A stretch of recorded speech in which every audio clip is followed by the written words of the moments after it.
CBI విచారణకు రాష్ట్రాల అనుమతి అక్కర్లేదు.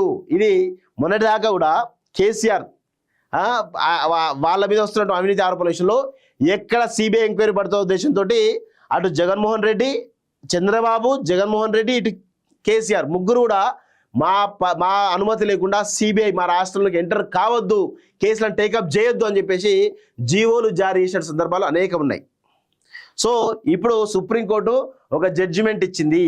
సో ఏంటి అంటే సిబిఐ కనుక దర్యాప్తు చేయాలంటే రాష్ట్రాల అనుమతి అక్కర్లేదు అని చాలా స్పష్టంగా సుప్రీంకోర్టు చెప్పడం జరిగింది.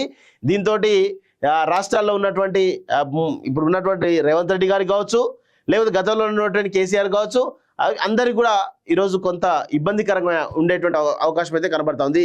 కేంద్ర ప్రభుత్వ ఉద్యోగులపై ఎఫ్ఐఆర్ ఫైల్ చేయొచ్చు, వారు రాష్ట్రంలో విధులు నిర్వహిస్తున్న కేంద్ర పరిధికి చెందిన వారే. ఏపీ హైకోర్టు తీర్పు సరికాదు, సుప్రీంకోర్టు కీలక తీర్పు. తెలంగాణ, కేరళ సహా పలు రాష్ట్రాలకు షాక్ అంటూ చూస్తున్నాం.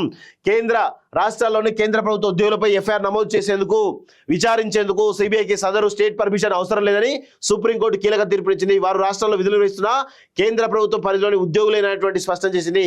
ఏపీకి చెందిన ఓ కేసు విషయంలో విచారణ చేపట్టిన ధర్మాసనం పై వ్యాఖ్యలు చేసింది. దీంతో తెలంగాణ, ఆంధ్రప్రదేశ్, పంజాబ్, జార్ఖండ్, కేరళ, మిజోరాం, పశ్చిమ బెంగాల్, ఛత్తీస్గఢ్, రాజస్థాన్, మేఘాలయ, తెలంగాణ, తమిళనాడు రాష్ట్రాలకు షాక్ తగిలింది అంటూ చూస్తారు. వాస్తవంగా షాక్ తగిలినట్టు వీళ్ళకి. ఎందుకంటే వీళ్ళ అనుమతి లేకుండా డైరెక్ట్గా సిబిఐ వస్తుందంటే వీళ్ళకి కొంత ఇబ్బందికరంగా, ఎందుకంటే పారదర్శకంగా జరుగుతాయి కావచ్చు, లేకపోతే ఇంకేమైనా జరగవచ్చు, అవన్నీ కూడా జరుగుతాయి. కాబట్టి వాటిపైన సుప్రీంకోర్టు చాలా కీలకమైనటువంటి జడ్జిమెంట్ ఇచ్చినట్టయితే చాలా క్లియర్గా తెలుస్తూ ఉంది.